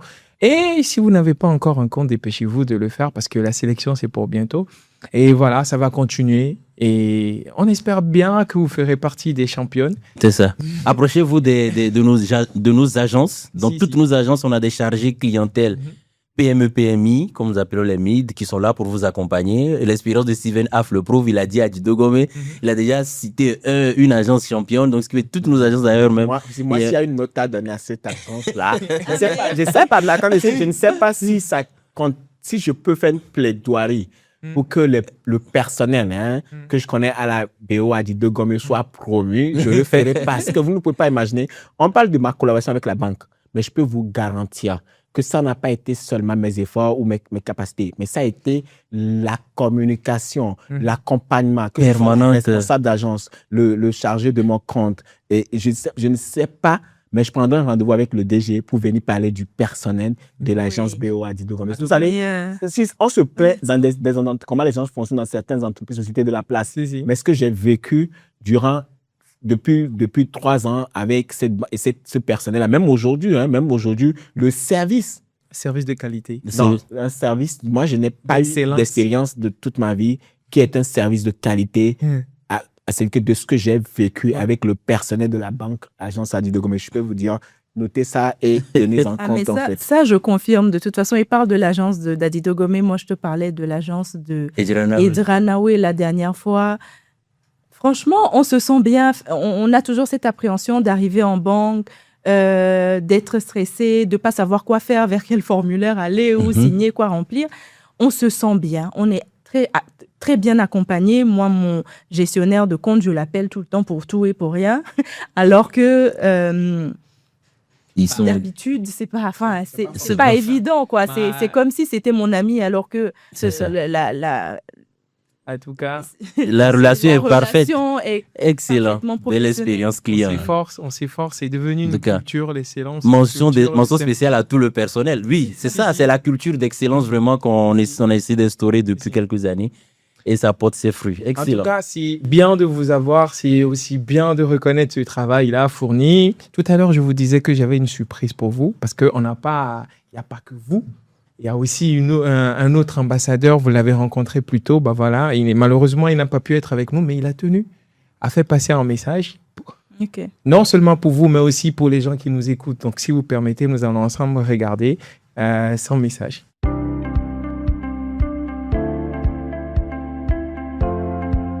Je suis Jacques Legault, fondateur du YAS FIMO 228, YAS Togo Fashion Week, FIMO 228 édition France. J'ai également ma marque de vêtements qui s'appelle Jacques Legault Couture. Je suis togolais d'origine et je viens entre le Togo et la France. L'idée de créer YAS FIMO 228 m'est venue, ça fait déjà 13 ans. En fait, à la base, j'avais commencé la mode par le mannequinat. J'ai été formé en mannequinat, donc je suis mannequin. Après ma formation de base qui était le mannequinat, je me suis dit, je n'ai pas les critères qu'il faut pour en fait continuer dans la mode. Donc j'ai dû créer une agence de mannequins en 2011 pour pouvoir donner la chance aux jeunes Togolais qui ont les critères pour faire le métier. Donc après la création de l'agence en 2011, j'ai dû former beaucoup de mannequins qui évoluent aujourd'hui sur le plan national et international. Mais après, j'ai compris qu'il n'y avait pas vraiment à l'époque un événement qui va faire la promotion de ces mannequins. Donc, ce qui m'avait obligé à l'époque à créer l'événement qui s'appelait Mode 228. L'idée, c'était de faire la promotion des mannequins des créateurs togolais à l'époque. Et plus tard, vu l'engouement, la détermination qui est autour de l'événement, nous pousse maintenant à rendre plus international l'événement et qui est devenu le FIMO, c'est-à-dire le Festival international de la mode au Togo, le FIMO 228. Et qui fait son petit chemin. On a eu à rencontrer plusieurs créateurs de mode et grâce également au travail bien fait, on a dû rencontrer des partenaires qui sont devenus aujourd'hui nos partenaires sur notamment les médias, c'est-à-dire qu'aujourd'hui on dit un grand merci à la France Média Monde, France R, France 24, TV5 Monde, qui ont vraiment apporté du bien au festival et qui nous ont rendu vraiment très connus, très médiatisés, très internationaux à travers leurs médias. Et aujourd'hui, nous sommes également avec BOA. Ça fait 4 ans que BOA accompagne le YASFIMO 228 et nous sommes fiers de ce partenariat qui grandit en puissance.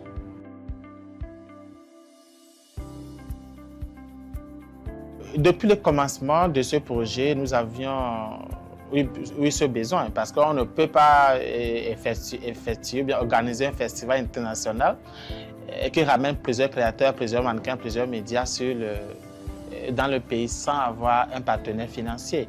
Donc, depuis le commencement, on a eu ce besoin-là et par chance, par coup de chance, on est tombé sur BOA et qui a accepté de nous accompagner, qui continue par nous accompagner. Si BOA veut faire encore plus que ce qu'il fait déjà, et pourquoi pas d'autres partenaires, parce que le festival, le FIMO aujourd'hui est un événement qui grandit et qui a besoin beaucoup de soutien et qui aussi est prêt à communiquer, à donner une visibilité internationale à vos sponsors, à vos entreprises. Donc, nous vous attendons nombreux autour de cet événement qui grandit. Ce qui nous a convaincus chez BOA, en fait, BOA n'a pas seulement envie de parrainer ou bien de sponsoriser un événement. Ils ont vraiment voulu accompagner un projet jeune qui rassemble les jeunes Togolais, les jeunes panafricains, parce qu'aujourd'hui, nous avons plusieurs pays qui participent à cet événement. Et comme BOA aussi est dans plusieurs pays, donc ça les arrange et ça nous arrange aussi. Et surtout, c'est la pérennité de ce contrat, puisque c'est un contrat à durée indéterminée, donc ça nous arrange. Et aujourd'hui, vu tout ce que nous faisons avec BOA, nous sommes juste fiers. Aujourd'hui, ce partenariat avec BOA, ça a accéléré beaucoup de choses. Et vu que c'est une banque panafricaine, ce qui nous arrange aussi, puisqu'aujourd'hui notre objectif premier, c'est de faire le FIMO dans toutes les capitales africaines et pourquoi pas européennes, parce que puisque nous avons déjà commencé par l'organiser à Paris.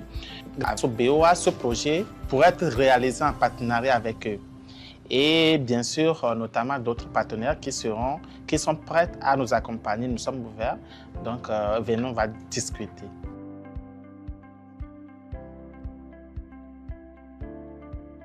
Moi, je demande personnellement à la banque comme BOA de vraiment sélectionner d'abord 10 bons profils, 10 bons projets et de revoir un tout petit peu les conditions pour que ces jeunes-là puissent être accompagnés, puissent être financés. Et en retour, je pense que les deux parties auront leur compte à y gagner. Non seulement ça va faire développer le pays, et ça va faire développer leur business aussi. Aujourd'hui, j'aimerais dire à tous les jeunes Togolais et Africains que la passion seule ne suffit pas. Il faut beaucoup travailler. Il faut être sérieux et déterminé. Accepter, commencer petit pour arriver à un but plus solide plus tard. La mode est un domaine très compliqué, très vaste. Donc, il faut commencer par une formation. Il faut commencer par déjà soigner. Pour les couturiers, commencez par soigner votre finition. Sachez qu'il faut avoir une identité. Ça, c'est très important avant de se lancer. C'est un domaine où il faut être humble, il faut être respectueux. Parce que les gens qui viendront vers vous ne viendront pas pour porter un vêtement. Ils viendront parce qu'ils veulent porter une histoire. Ils viendront parce qu'ils veulent porter un nom, une image. Donc, votre nom, votre image est très importante pour vos clientèles. Bancor, le podcast de BOA Togo qui vous informe.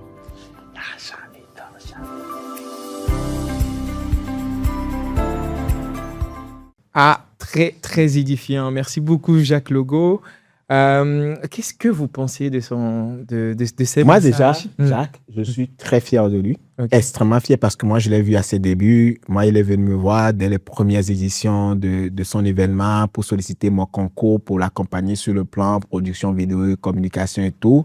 Et aujourd'hui, quand je vois ce qu'il est devenu, ce que l'événement est devenu, moi, je me dis chapeau à lui. Et honnêtement, et savoir aujourd'hui que la BOA accompagne ce secteur-là, moi, je pense que la BOA est véritablement la banque des PME, PMI et puis surtout la banque de l'industrie culturelle. Je vous encourage à aller dans le secteur parce qu'il y a beaucoup d'autres porteurs de projets et surtout à créer cet environnement et serein pour que les entrepreneurs des ICC puissent se continuer à se développer, à éclore. Et puis, je pense que bravo à Jacques et finalement bravo à la BOA. Ceux qui osent. BOA les accompagne. BOA les accompagne. Eh bien, Jacques, c'est l'exemple même qu'il ne faut pas avoir honte de commencer petit. Il faut oser commencer petit, mais il faut savoir éclaircir sa vision au fil du temps, oser s'approcher des bonnes personnes et ne pas avoir peur de laisser grandir le bébé, quoi. Donc, absolument. Voilà, c'est une très, très bonne success story. On est très heureux chaque année de bien s'habiller, d'arriver à son festival et de regarder les nouvelles créations qu'il propose. Donc, encore une fois, bravo à lui. Et bravo à la BOA de financer, d'accompagner des... Le secteur, le festival. Si tu permets, avant que tu ne rebondisses sur ce qu'ils ont dit, j'ai une question pour les deux en même temps. Est-ce qu'aujourd'hui, vous pensez, au vu, parce que vous êtes à l'unanime sur la majorité des interventions, des messages, est-ce que vous pensez que les jeunes aujourd'hui osent suffisamment? Je pense que, en fait, moi, je suis de l'ancienne époque. En fait, je suis d'une autre génération. Mais je pense qu'aujourd'hui, il y a de l'audace. Sauf qu'elle est biaisée. C'est-à-dire, en fait, ils n'ont plus le temps d'attente, en fait. C'est-à-dire que le temps d'attente a été tronqué. Les messages que les réseaux véhiculent est tronqué. Mais je pense que les jeunes aujourd'hui sont plus prêts à aller plus loin si il n'y a pas de message qui vient tronquer la réalité. C'est ça. Mais sinon, à notre époque, on est plus résilient, on est plus fort, mais on n'a pas à exiger de la souffrance des gens parce qu'on a souffert, parce qu'à l'époque, on a souffert. Je pense que c'est plus facile aujourd'hui. Non, c'est-à-dire que l'apprentissage de savoir existe aujourd'hui, ce qui veut dire à l'abondance et la sélection est plus rude. C'est ça. Et la sélection est plus rude parce que moi, à l'époque, en tant que Steven Aff, il n'y avait personne. Hein. Donc, au pays des rois, au pays des aveugles, les bons sont rois. Mais aujourd'hui, si c'est les talents, il y en a plus parce qu'il y a le savoir. Maintenant, ils osent. Mais sauf que les réalités sont différentes et il faut maintenant savoir s'adapter et puis la sélection est plus rude. Ok, super. Merci. Alors, la réponse est oui et non. Oui, dans le sens où ils sont beaucoup à avoir de bonnes idées, à ambitionner de la belle vie, la grande réussite et ils ont raison là-dessus. Non, parce que, comme Steven l'a dit, pour beaucoup, la réalité est biaisée. Pour la plupart des jeunes aujourd'hui, sont bloqués dans ce petit appareil qu'on a tous entre nos mains. Et ce qu'on voit sur nos téléphones, pour la plupart, ce n'est pas la réalité. Alors que la vraie vie, le vrai combat se passe dans la vraie vie, en réalité. Et il y a très, très peu de personnes qui montrent les galères, les difficultés, les sacrifices sur les réseaux sociaux. Quand on rêve grand, il faut savoir s'accorder du temps. Il faut savoir s'accorder le temps de l'apprentissage, comme Steven l'a dit. Il faut savoir se remettre en question, évaluer là où on se situe sur le process. Je veux arriver à un point B. Actuellement, je suis à un point A plus 2. Donc, il me faut encore tel élément pour arriver au point B.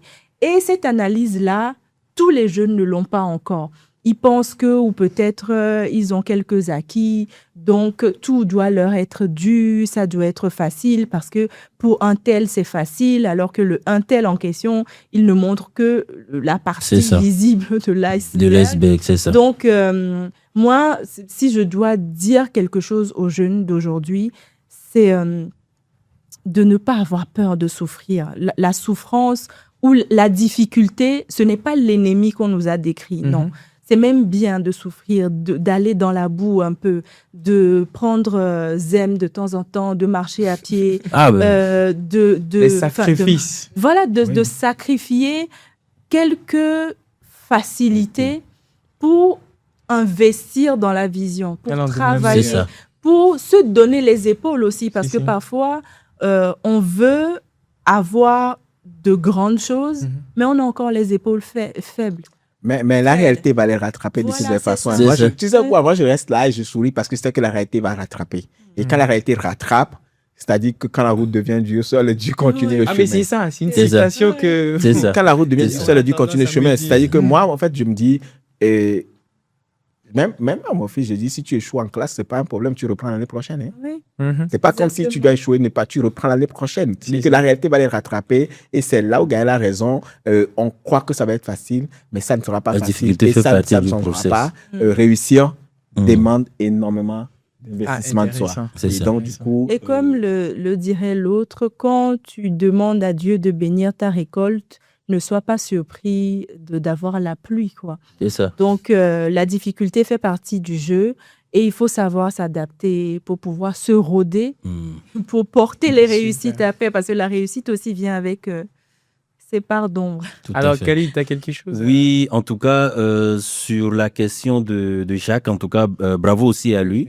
Beau parcours, comme il l'a décrit dans sa vidéo, il a commencé petit, il avait sa vision et aujourd'hui, après 13 éditions quand même, il est arrivé vraiment à rendre ce festival très international. BOA s'est mobilisé là-dessus de façon excellente aussi. Et c'est aussi une vision portée. On ne s'est pas levé un beau matin comme ça. C'est parce qu'on a compris. Aujourd'hui, on a fait le cinéma, on est sur la mode.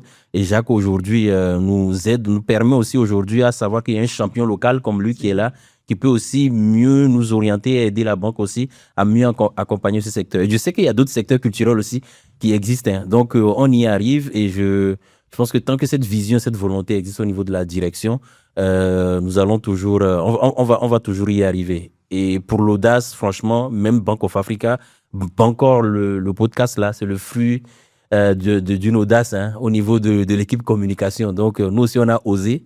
Et on y est aujourd'hui, et voilà ce que ça change dans l'univers de communication des institutions aujourd'hui au niveau du Togo, quoi. Merci beaucoup, Khalid.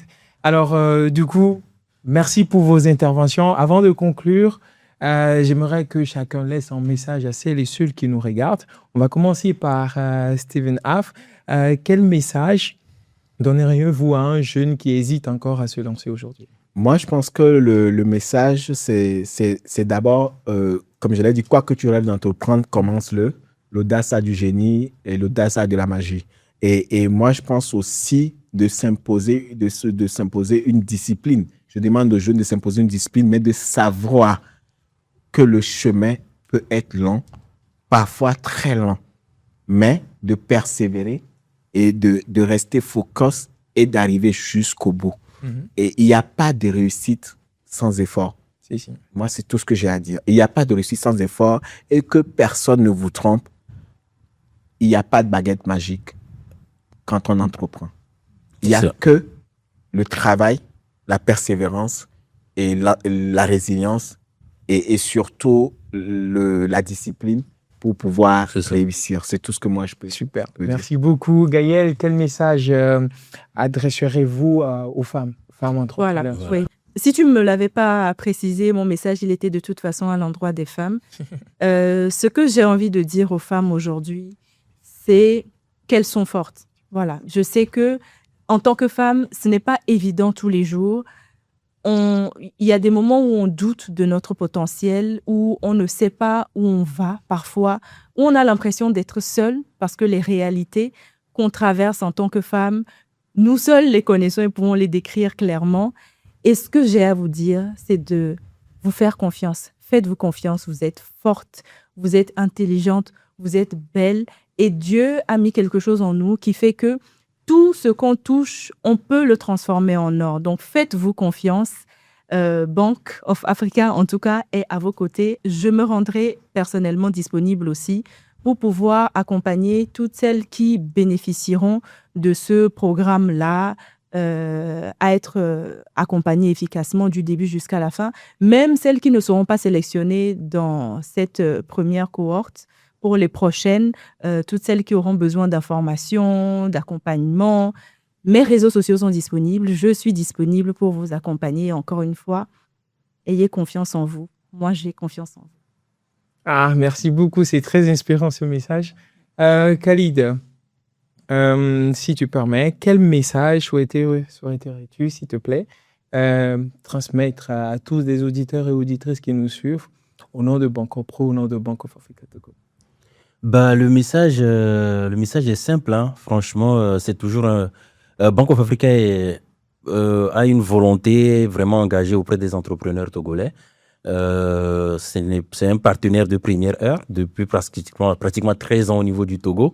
On a fait du chemin, on s'est amélioré, on a eu à proposer pas mal de solutions, tant pour les entrepreneurs, les particuliers comme les grandes entreprises. Aujourd'hui, on est en train de concrétiser encore une nouvelle phase de notre expansion, de notre développement avec des projets concrets pour les femmes entrepreneurs et les autres entrepreneurs aussi. Les hommes ne sont pas en reste parce qu'on voit beaucoup de ces commentaires et nous, les hommes, mais on est là pour tout le monde. Steven Aff est bien la preuve palpable.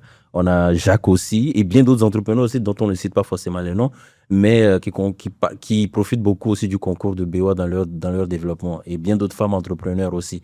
Banco Pro est là justement pour ça, pour parler, pour mettre un peu plus en lumière toutes ces initiatives, ces différents projets que nous portons avec la direction générale et même le groupe aussi qui n'est pas en reste. C'est un grand groupe, plus de 20 filiales quand même. Au niveau de l'Afrique et dans le monde, et c'est concret. Même auprès de nos autres filiales aussi, le discours n'est pas différent. Ils accompagnent aussi, donc je sais qu'il y a des gens qui nous suivent aussi à l'extérieur. Donc n'hésitez pas à vous rapprocher de Bank of Africa. Nos réseaux sociaux sont là, le site web aussi est disponible. Vous allez retrouver cet épisode, consommez-le avec modération. Ou pas, énormément, dans vos transports, tout ça, écoutez-le le maximum de fois possible et rapprochez-vous de nos agences et de nos canaux de communication pour beaucoup plus d'informations. Magnifique. Merci Khalid, merci Gaël, merci Steven Aff, merci à vous, chers auditeurs, merci à Jacques Legault pour sa participation, merci à vous aussi, chères auditrices et auditeurs. Vous venez de regarder le 3e épisode de Banco Pro, ceux qui osent, BOA les accompagne. Alors, on se donne rendez-vous sur l'ensemble de nos plateformes, les plateformes de BOA Togo. N'hésitez pas, abonnez-vous, partagez et restez connectés, d'accord? Et j'espère que vous vous rappelez, chers invités, et Khalid surtout, du slogan de Banco Pro. Donc, on va terminer en beauté avec Bank of Africa, la force d'un groupe, la proximité d'un partenaire, Bancor, le podcast de Bank of Africa qui vous informe. Et surtout, n'oubliez pas... L'argent ne dort jamais. À très bientôt.